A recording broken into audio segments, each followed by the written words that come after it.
नमस्ते बिहार, मैं हूं आपके साथ शिप्रा झा। बुलेटिन की शुरुआत करेंगे इस वक्त की बड़ी खबर के साथ और बड़ी खबर गोपालगंज से है। गोपालगंज में बदमाशों ने बाइक रिपेयरिंग की एक दुकान में आग लगा दी। घटना गोपालपुर थाना क्षेत्र के दुबे खरैया बाजार की है। आग में करीब 1 लाख का सामान जलकर राख हो गया। स्थानीय लोगों की मदद से किसी तरीके से आग पर काबू पाया जा सका। बताया जा रहा है कि दुकानदार बीती देर रात दुकान बंद कर घर चला गया था और इसी बीच अज्ञात बदमाशों ने उनकी दुकान में आग लगा दी। सूचना पाकर मौके पर पहुंचे दुकानदार और स्थानीय लोगों ने आग बुझाने की कोशिश की, लेकिन आग और भी ज्यादा विकराल होती चली गई, जो तस्वीरों में आपको दिखाई भी दे रहा होगा। बाद में मौके पर पहुंची फायर ब्रिगेड की गाड़ी ने किसी तरीके से आग पर काबू पा लिया है। फिलहाल पुलिस बदमाशों के विरुद्ध मामला दर्ज कर कार्रवाई करने में जुट गई है, लेकिन हम आपको उस वक्त की तस्वीर दिखा रहे हैं जब वहां आग लगी थी। देखिए किस तरीके से आग को बुझाने की कोशिश लगातार की जा रही थी, लेकिन इसमें सफलता नहीं पाई गई, जिसके बाद फायर ब्रिगेड की टीम को बुलाना पड़ा और फायर ब्रिगेड की टीम ने किसी तरीके से आग पर काबू पा लिया, लेकिन इसमें लाखों के नुकसान की आशंका जताई जा रही है। आरोप कुछ असामाजिक तत्वों पर लगा है जो आग लगाए हैं।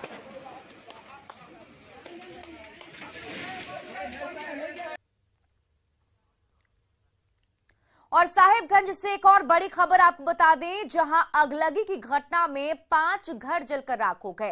राधानगर थाना क्षेत्र के उत्तर पलाशगाछी के नारकी टोला गांव की ये घटना है। यहां फरजूल शेख के घर में शाम 6:30 बजे बिजली के शॉर्ट सर्किट से आग लग गई और पूरे घर में वो आग फैल गई। देखते ही देखते आग ने विकराल रूप ले लिया।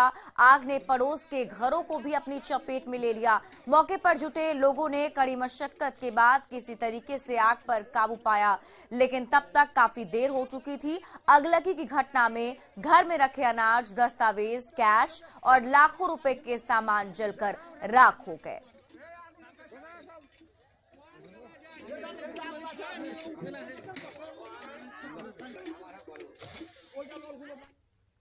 और बड़ी खबर बेगूसराय से आपको बता दें, जहां शराब को लेकर छापेमारी करने गई उत्पाद विभाग की टीम पर शराब कारोबारियों ने हमला कर दिया।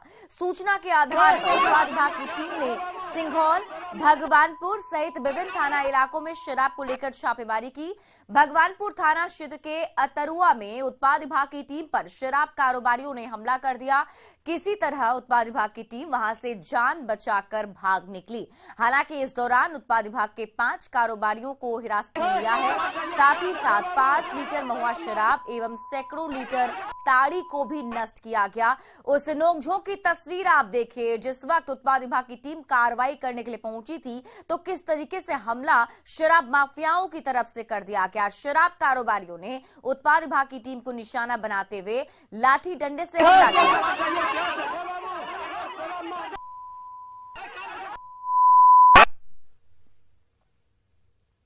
राजौरा में छापेमारी की गई है, तरुआ में छापेमारी की गई है, सिंघौल में छापेमारी की गई है और छापेमारी के दौरान थोड़ा बहुत रिटेलिएशन हुआ है, वह तरुआ में हुआ है, लेकिन कोई भी जान माल का हानि नहीं हुआ है। तकरीबन 5 लोगों को गिरफ्तार करके लाया। शराब 10 लीटर की अवैध किल्ली ताड़ी है और 5 लीटर चुलाई शराब है। सीतामढ़ी के रीगा में खेत में घास काटने गई 2 महिलाओं पर जंगली जानवर ने हमला किया है और हमले में दोनों महिलाएं बुरी तरह जख्मी हो गई हैं, जिन्हें इलाज के लिए सदर अस्पताल में भर्ती कराया गया। घायल महिलाएं सुनीता देवी और कुमकुम देवी रीगा प्रखंड के रामपुर सिरौली की रहने वाली हैं। दोनों गुरुवार शाम आलू के खेत में गई थी। बगल की गन्ने के खेत में से अचानक जंगली जानवर ने निकलकर उन पर हमला बोल दिया। ग्रामीणों को आशंका है कि तेंदुआ उनके गांव में घुस गया है। सड़क और मकान पर चढ़े तेंदुआ की तस्वीर भी सोशल मीडिया पर वायरल हो रही है, जिसके कारण लोगों में दहशत का माहौल भी बना हुआ है। 2 तस्वीरें आपके टीवी स्क्रीन पर मैं आपको दिखा रहे हैं। पहली तस्वीर देखिए, इस जंगली जानवर को आप तस्वीर में देख पा रहे होंगे, जिसमें बताया जा रहा है कि हमला 2 महिलाओं के ऊपर किया गया। लोगों ने आशंका जाहिर की है कि ये तेंदुआ, जिसकी तस्वीर सोशल मीडिया पर वायरल हो रही है, वही तेंदुआ उनके गांव में पहुंच चुका है, जिसने दोनों महिलाओं पर हमला किया है। बाघ इसको झपटा मारा है गन्ना खेत में। कब? आज 4 बजे शाम के। बाघ पहुंच गई है वहाँ पे? हाँ, वहाँ पर पहुँच गए। अच्छा, कौन से गांव में पहुंची है? रामनगरा। रेस्क्यू टीम पहुंची है प्रशासन की तरफ से? कुछ नहीं बता सकते, हम लोग तो इसको लेकर चले हैं इधर। क्या लोगों को घायल किया अभी तक? 2 को।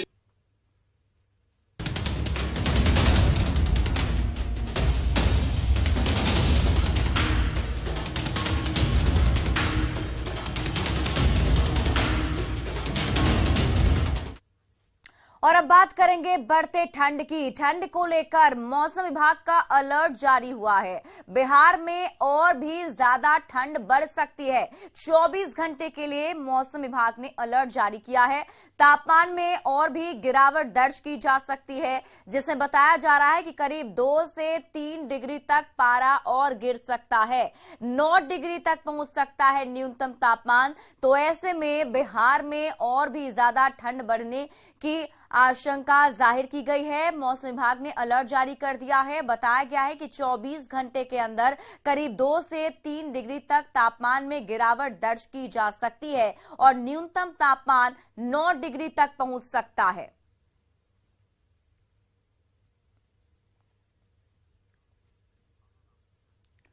गोपालगंज में न्यूनतम तापमान लगातार गिरता जा रहा है। पछुआ हवा चलने की वजह से तापमान 8 डिग्री तक पहुंच चुका है और ठंड के कारण फुटपाथ पर रात गुजारने वाले को काफी दिक्कतों का सामना करना पड़ रहा है। लोग अलाव के सहारे रात काटने को मजबूर हैं।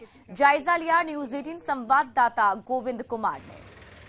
गोपालगंज में कड़ाके की ठंड पड़ रही है। पछुआ हवा की वजह से न्यूनतम तापमान है वो 8 डिग्री तक पहुंच चुका है। इस वक्त हम मौजूद हैं गोपालगंज के अंबेडकर चौक पर और रात के तकरीबन 12 बज चुके हैं और आप तस्वीर देखिए कि चारों तरफ सन्नाटा पसरा हुआ है। सड़क पर दूर दूर तक कोई दिखाई नहीं दे रहा है, लेकिन अंबेडकर चौक पर ही जो पुलिस का चेक पोस्ट है, चेक पॉइंट है, वहाँ पर कुछ लोग हैं जो गरीब तबके के हैं, रिक्शा चालक और ई रिक्शा चालक लोग हैं जो ठंड में आग जलाकर जो है जैसे तैसे ठंड से बचाव के लिए ये लोग कोशिश कर रहे हैं। और देखिए कैसे रिक्शा पर ही जो चालक है, रिक्शा चलाने वाले, वो सो चुके हैं। कुछ लोग हैं यहाँ पर खड़े हैं, ठंड में रात गुजार रहे हैं। हम इनसे ही बात करते हैं। चाचा, काफी ठंड है, सर्द रात है, कितनी दिक्कत हो रही है? तो परेशानी तो बोल रहे क्या कही जाओ परेशानी के। कहाँ, कहीं जाने के लिए निकले हैं? ना, घरे जाने आए, गोरखपुर से आते हैं। गोरखपुर से आ रहे हैं, घर जाना है। हाँ। तो बस उसके इंतजार में है? बस है, बस लगी है। खाए गए लो। कब खुलेगी बस? अब आई लो खुली। कहाँ घर पड़ता है? माजागढ़। रात में घर जाएंगे। क्या नाम है? हमारा नाम फुलेनाथ। अरे दिक्कत है नहीं है, ठंडी में क्या करें। काम मिल रहा है? काम कहाँ मिल रहा है, एक मास में सवारी नहीं मिल पा रही है। ना। कितना कमा लेते हैं रात में? यही 200-300 रुपया होता है। हो जाता है। हाँ। भाड़ा कितना लगता है गाड़ी? भाड़ा 300 रुपया है। तो कैसे काम चलता होगा? अब क्या करेंगे, उसी में अब कुछ अपना गरज भी चलाते हैं, कोई मालिक के भी देते हैं रोक के। काम वो मिल रहा है, सवारी मिल रही है? कहाँ मिल रहा है, इतना ठंड में कहाँ से सवारी मिल रहा है। चाहे कहाँ भी धंधा चल रहा है, कोई जहाँ भी जाए जो काला सीखा हुआ है वो कहाँ उसका एती हो रहा है। सर यहाँ पे इतना है कि मतलब अपना काम सीख कर अपना दिन गंवारी सब गंवा कर भी उतना मौजूद है कि सर यहाँ पे कामें नहीं मिल रहा है। कैसे क्या करेगा, अगला मजबूर हो जा रहा है। ये रिक्शा चालक हैं जो इन्हें कड़ाके की ठंड में वो काम भी नहीं मिल पा रहा है, जो सवारी है वो भी नहीं मिल पा रहा है। ऐसे में इन्हें परेशानियों का सामना करना पड़ रहा है। कड़ाके की ठंड में अलाव सहारा है, अलाव के सहारे अपनी रात गुजारने को विवश हैं। गोविंद कुमार, न्यूज 18 गोपालगंज। इधर राजधानी पटना में भी कड़ाके की ठंड पड़ रही है और ऐसे में वैसे लोगों को परेशानी ज्यादा हो रही है जो दूसरे जिलों से काम करने पटना आते हैं। हालांकि पटना नगर निगम ने आश्रय स्थल बनाया है जहां रात को सोने की व्यवस्था जरूर की गई है। यहां सभी सुविधाओं के साथ साथ सीसीटीवी कैमरे भी लगे हैं ताकि पूरी सुरक्षा यहां पर मौजूद रहे। पटना के एक आश्रय स्थल का जायजा लिया हमारे सहयोगी संजय कुमार ने। राजधानी पटना में इन दिनों कड़ाके की ठंड पड़ रही है और ऐसे में पटना नगर निगम द्वारा बनाया गया निःशुल्क जो आश्रय स्थल है वह लोगों के लिए बेहतर साबित हो रहा है, लाभदायक साबित हो रहा है। तस्वीरों में देखिए किस कदर 30 सीटों वाला ये आश्रय स्थल है और यहाँ पर सारे बेड कमोबेश जो हैं वह भर चुके हैं और कुछ 1-2 बेड खाली है जो अब जिस तरीके से लोग लगातार आ रहे हैं अब वो जल्द ही भर जाएगा। तो निश्चित तौर पर लोगों के लिए एक बेहतर कह सकते हैं कि सुविधा है ये पटना नगर निगम की तरफ से। और जो लोग कड़ाके की ठंड में पटना पहुंच रहे हैं, उनके रहने के लिए कोई आश्रय स्थल नहीं है। तो ऐसे में नगर निगम का यह आश्रय स्थल जो है उनके लिए कई मायनों में महत्वपूर्ण साबित हो रहा है। इसमें तमाम तरह की सुविधाएं, सीसीटीवी कैमरा भी आप देखिए, यहाँ पर सीसीटीवी कैमरा लगा हुआ है जिससे मॉनिटरिंग भी की जा रही है और इसका सीधा जो कमांड है वो कंट्रोल रूम से है। तो वहाँ पर लोग बैठकर साफ तौर पे जो यहाँ पर एक एक एक्टिविटीज़ है उसको वॉच कर रहे हैं। और कहा भी गया है, यहाँ पर लिखा भी गया कि आप सीसीटीवी कैमरे की निगरानी में हैं, यानी आप यहाँ पर हैं तो आप ध्यान रखें, आप पर हर पल जो है सबकी निगाहें हैं जो नगर निगम से जुड़े हुए लोग हैं। और सभी के नंबर भी यहाँ देखिए, पटना नगर निगम द्वारा जो सारी चीज़ें दी गई हैं केयर टेकर की, सबका यहाँ पर नंबर जो है वो दर्शाया गया है। थाना का नंबर भी दिया गया है, एम्बुलेंस का भी नंबर है, फायर ब्रिगेड का भी नंबर है। हालांकि तीनों के लिए डायल 112 है, यहाँ पर पता नहीं क्यों 100, 102, 105 लिखा हुआ है। और तीनों के लिए अब एक ही सिस्टम हो गया, एक ही नंबर हो गया है, डायल 112 पे आप। इसके अलावा सीज फायर के लिए यहाँ पर अग्निशमन यंत्र का भी देखिए, आग लगने पर आग बुझाने के लिए अग्निशामक यंत्र हैं, उसकी भी व्यवस्था की गई है। यानी फुल प्रूफ व्यवस्था जो है पटना नगर निगम ने की है। और जो केयर टेकर, कौन है केयर टेकर? और इस वक्त जो यहाँ पर पटना नगर निगम के जो कर्मचारी हैं, अभी कितना टोटल सीट है आपके यहाँ? अभी हम है सर रवि राम। अच्छा, 30 ठो है सर। 30 ठो है। कितने लोग आ गए? 9 ठो महिला के लिए। महिला के लिए किधर है? बगल में सर। अच्छा, बगल में महिलाओं के लिए व्यवस्था। तो रात में सारा फुल हो जाता है? सब फुल हो जाते हैं सर। आप क्या क्या सुविधा देते हैं रहने में? पानी उनी रहता है, कंबल कितना डबल देते हैं? कंबल है सर। डबल कंबल है, बेड है, चादर है, तकिया। पीने का पानी वगैरह? पानी वगैरह है सर। अच्छा, क्या नाम बताया अपना? रवि राम सर। रवि राम है। और पीने की पानी की भी व्यवस्था यहाँ पर की गई है, फुल प्रूफ अरेंजमेंट है। आप आइए, नगर निगम के कर्मी आपकी सेवा के लिए तैयार हैं। और एक योजना भी है नगर निगम की, वाईफाई की सुविधा भी देने जा रहा है नगर निगम। और निश्चित तौर पर वाईफाई की अगर सुविधा मिलेगी तो आप यहाँ पर रखकर मोबाइल जो है उसको भी यूज़ कर सकते हैं, कोई संवाद आपके पास आना होगा वो भी पहुँच जाएगा। कुल मिलाकर राजधानी पटना में अगर ठंड है तो नगर निगम आपके साथ है। अलाव की भी व्यवस्था है, ठीक रैन बसेरा के बाहर में अलाव भी जलाया जा रहा है, जहाँ लोग काफ़ी संख्या में आसपास के जो रिक्शा चालक हैं जिनको सीट नहीं मिल पाता है, जगह नहीं मिल पाती है, वो भी अलाव का फ़ायदा उठाते हैं। जगह जगह समय समय पर अधिकारी भी पहुंचते हैं, जिलाधिकारी हों, नगर निगम के आयुक्त हों, यहाँ तक कि तेजस्वी यादव भी पहुंचे थे। उन्होंने किस तरह की मुकम्मल व्यवस्था है उसका जायजा भी लिया था। कैमरा पर्सन मनीष जुनेजा के साथ संजय कुमार, न्यूज़ 18 पटना। और इसी बीच पटना से बड़ी खबर आपको बता दें, अनट्रेन्ड और फेल शिक्षकों की नौकरी अब जाएगी। शिक्षा विभाग ने कार्रवाई के आदेश दे दिए हैं। NIOS SCERT से प्रशिक्षण पूरा नहीं करने वालों की पूरी सूची तैयार कर ली गई है। अनुत्तीर्ण शिक्षकों को अब सरकार मोहलत नहीं देगी। सरकार ने ऐसे शिक्षकों को अयोग्य माना है। ब्रिज कोर्स में अनुत्तीर्ण शिक्षकों की अब सेवा समाप्त की जाएगी। तो इस वक्त की बड़ी खबर आपको राजधानी पटना से बता रहे हैं, जहां पर अब कार्रवाई के निर्देश जारी कर दिए गए हैं। शिक्षा विभाग ने कार्रवाई के निर्देश दिए हैं, जिसमें NIOS SCERT से प्रशिक्षण पूरा नहीं करने वालों की सूची तैयार कर ली गई है, जिसमें अनुत्तीर्ण शिक्षकों को सरकार अब मोहलत देने के मूड में नहीं है। ऐसे शिक्षकों को सरकार ने अयोग्य माना है। ब्रिज कोर्स में अनुत्तीर्ण शिक्षकों की भी सेवा समाप्त की जाएगी।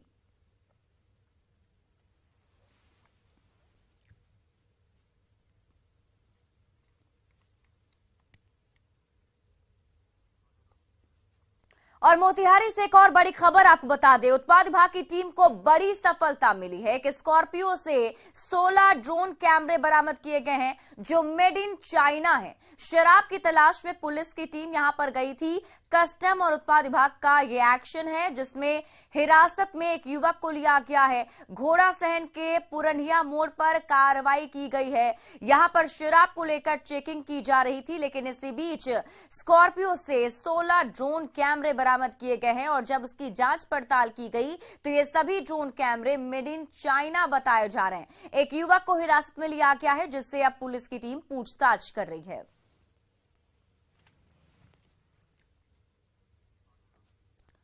और इसी बीच पटना से एक और बड़ी खबर आपको बता दें, BSSC पेपर लीक मामले में गिरफ्तारी की गई है और जांच के बाद 2 लोगों को गिरफ्तार किया गया है। प्रश्न पत्र वायरल करने का आरोप इन दोनों पर लगा है। परीक्षा खत्म होने के पहले पेपर वायरल करने का आरोप इन दोनों पर है, जिसे गिरफ्तार कर लिया गया।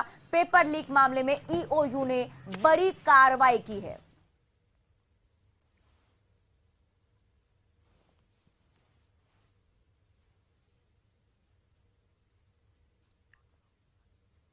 खबर जहानाबाद से है, जहां पुलिस ने 4 लोगों की हत्या के आरोपी छबीला यादव को गिरफ्तार कर लिया। मामला परसबिघा थाना क्षेत्र के मिश्र बिघा का है। 2017 में 3 लोगों की हत्या हुई थी और इसी साल की गवाह की पिछले साल जुलाई में हत्या कर दी गई थी। चारों लोगों की हत्या का आरोप छबीला यादव पर था। अब उसे गिरफ्तार कर लिया गया है।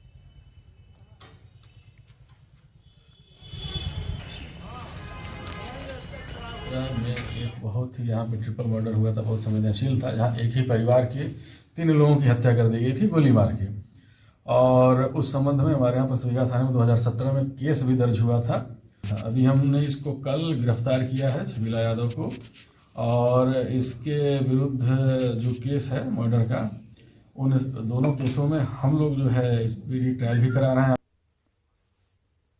और किशनगंज से एक और बड़ी खबर आपको बता दें, वंदे भारत एक्सप्रेस पर पथराव के मामले में 3 नाबालिग आरोपी को हिरासत में लिया गया है। एक और आरोपी की तलाश अभी भी जारी है।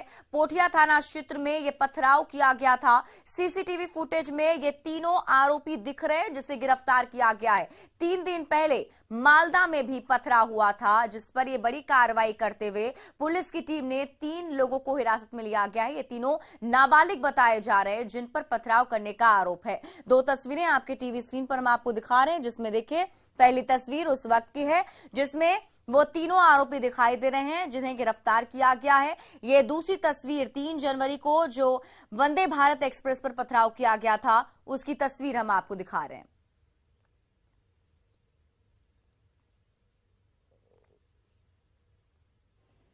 हाँ, 3 तारीख को वंदे भारत ट्रेन पे कुछ अज्ञात लोगों के द्वारा रेलवे ट्रैक के बगल में ही पत्थर जो था उसी को उठा के मारा गया था, जिसमें एक कोच का शीशा C6 का जो है कि शीशा कुछ क्षतिग्रस्त हुआ था।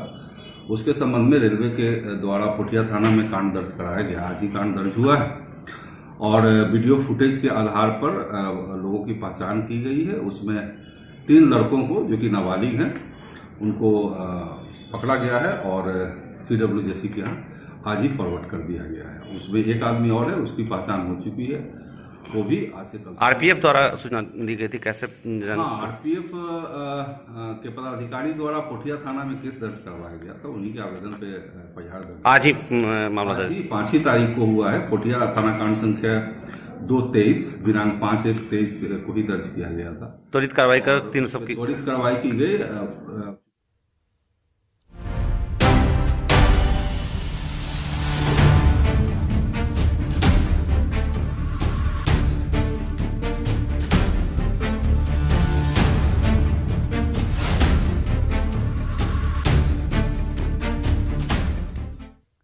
नीतीश कुमार अपनी समाधान यात्रा पूरी कर बहुत जल्द भारत यात्रा पर निकलने वाले हैं।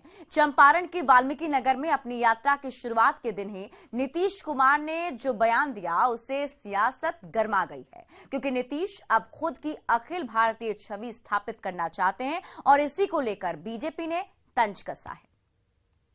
फरवरी के बाद से देश की यात्रा पे निकल रहे हैं क्या? उसके बाद हमको थोड़ा हाउस भी है ना, तो कर लेंगे, इसके बाद आगे का देखेंगे। भारत भ्रमण पर निकलेंगे नीतीश कुमार। समाधान के बाद देश भर की करेंगे यात्रा। बजट सत्र के बाद देश का दौरा करेंगे नीतीश। अखिल भारतीय छवि स्थापित करने की है ख्वाहिश। पश्चिम चंपारण में समाधान यात्रा के दौरान नीतीश कुमार ने बड़ा बयान दिया है। सीएम ने कहा कि बिहार यात्रा के बाद वो भारत की यात्रा पर निकलेंगे। नीतीश कुमार पहली बार भारत की यात्रा पर निकलेंगे, इसके लिए उन्होंने समय भी तय कर दिया है, बिहार विधानसभा के बजट सत्र के बाद। अभी तो हम पहले सोच लीजिए कि अपने क्षेत्र का जो हमको है, मैंने क्षेत्र का मतलब मेरा है कि मेरा अपना राज्य पहले, तो उसमें जितना जो किए हैं तो उसको एक बार देख ले तो मन को होगा। देश की यात्रा कब कर रहे हैं सर? अब देखिए, पहले तो ये कर लेंगे और उसके बाद हाउस। फरवरी के बाद से देश की यात्रा पे निकल रहे हैं क्या? उसके बाद हमको थोड़ा हाउस भी है ना, तो कर लेंगे, इसके बाद आगे का देखेंगे। मुख्यमंत्री नीतीश कुमार के देश की यात्रा पर जाने की बात का जेडीयू के पूर्व प्रदेश अध्यक्ष और पार्टी सांसद वशिष्ठ नारायण सिंह ने स्वागत किया है। नीतीश की छवि साफ सुथरी रही है। ऐसे में देश को नीतीश जैसे नेता की जरूरत है, ऐसा वशिष्ठ बाबू ने कहा है। स्वागत योग्य है। नीतीश कुमार की छवि बेदाग है। नीतीश कुमार एक साफ सुथरे व्यक्तित्व वाले व्यक्तित्व हैं, तो मैं मानता हूं कि उनको देश में जाना चाहिए। आज देश को जरूरत है। नीतीश के देश भ्रमण वाले बयान पर पूर्व डिप्टी सीएम सुशील मोदी ने तंज कसा है और कहा है कि 350 करोड़ के हेलीकॉप्टर से चाहे लाख देश का भ्रमण नीतीश कुमार कर लें, विपक्ष को एकजुट करने में वे टाएं फिस ही साबित होंगे।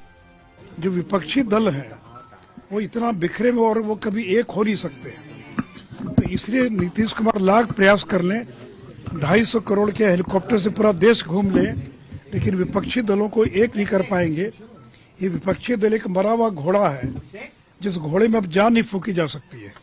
इसलिए नीतीश जी को मुबारक हो, वो घूमे पूरा देश, 250 करोड़ के प्लेन का इस्तेमाल करे, लेकिन उनका ये प्रयास विफल हो जाएगा, वो टाइम फिस हो जाएगा। नीतीश कुमार भले देश भ्रमण की बात कहकर सियासी चाल चल दी हो, लेकिन उनके बयान पर सियासत बेहद तेज हो गई है। देखना होगा अपने बयान के मुताबिक नीतीश भारत भ्रमण पर कब निकलते हैं। न्यूज़ 18 के लिए वाल्मीकि नगर से आनंद अमृतराज के साथ पटना से शैलेंद्र कुमार की रिपोर्ट।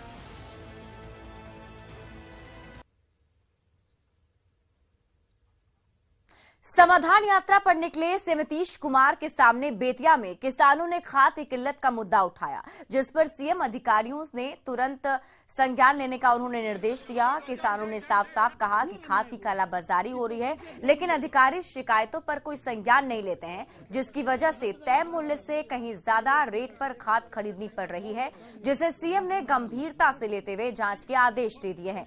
वहीं पटना में बुधवार को बीएसएससी अभ्यर्थियों पर लाठीचार्ज को लेकर जब सवाल किया गया तो वे लाठीचार्ज की घटना से ही अनजान बनते नजर आए। जो कालाबाजारी की अब बात आई है, कई तरह की बातें लोगों की हमको देखने के लिए कही थी। सर ललन सिंह जी ने कहा है कि बीएसएस छात्रों पे जो लाठीचार्ज हुई है, उन्होंने कहा कि ऐसा होता रहता है। बीएसएस जो अभ्यर्थी से इन पे लाठीचार्ज हुआ है, तो ललन सिंह जी का बयान आया है कि ऐसा तो होते रहता है। बीएसएस जो अभ्यर्थी हैं, बीएसएससी के जो अभ्यर्थी पटना में लाठीचार्ज का बयान आया कि ऐसा तो होते रहता है।